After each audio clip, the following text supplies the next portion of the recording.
శ్రీ లలితాదేవి గురించి చెప్పాలంటే సాహసమే.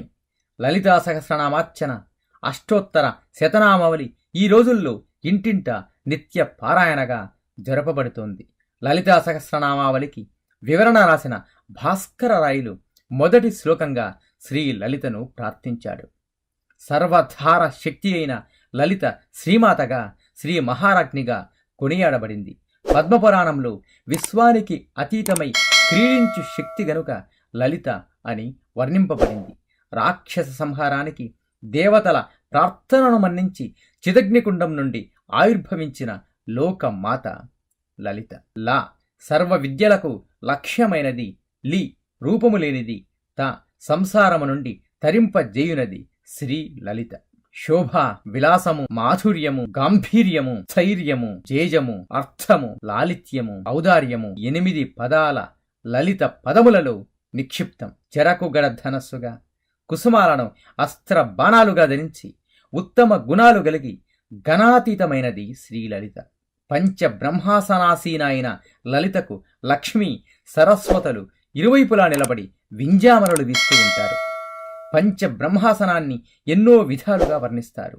పంచ సంఖ్యతో కూడిన మంత్రాసనం, చిత్కలాసనం, వర్ణాసనం, 10 దిక్కులకు, 14 భువనాలకు, 7 లోకాలకు అధిపతి అయిన లలిత శ్రీ మహారాజ్ఞి.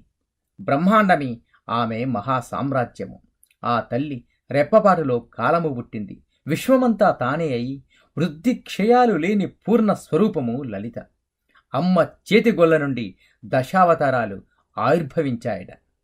బ్రహ్మ, విష్ణు, రుద్రుల కంటే సనాతనమైన లలితాదేవి త్రిపుర సుందరిగా కొలవబడుతోంది. సుషుప్త నాడులలోని శక్తి గనుక త్రిపుర సుందరి. మనః, బుద్ధి, చిత్తాలలో వశించినది గనుక త్రిపుర సుందరి. విశ్వమంతా త్రి తత్వాత్మికం, అందులో శక్తి గనుక త్రిపుర సుందరి. మనువు, చంద్రుడు, కుబేరుడు, లోపాముద్ర, మన్మధుడు, అగస్త్యుడు, అగ్ని, సూర్యుడు, ఇంద్రుడు, స్కందుడు, శివుడు, దుర్వాసుడు ఈ 12 మంది మహనీయుల పూజలందుకుంటున్న మహా పూజ్య. ఆ తల్లికి 64 కళలు ఉపచారాలే. 64 కోట్ల యోగిని గణంచి సేవింపబడు నక్షత్ర మండలాలు, పాలపుంతలు, గ్రహ కుండలాలు శ్రీ లలితకు ఆభరణాలు.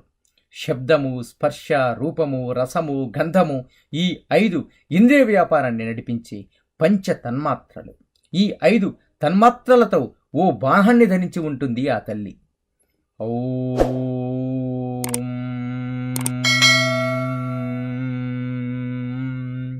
శ్రీమాత్రే నమః.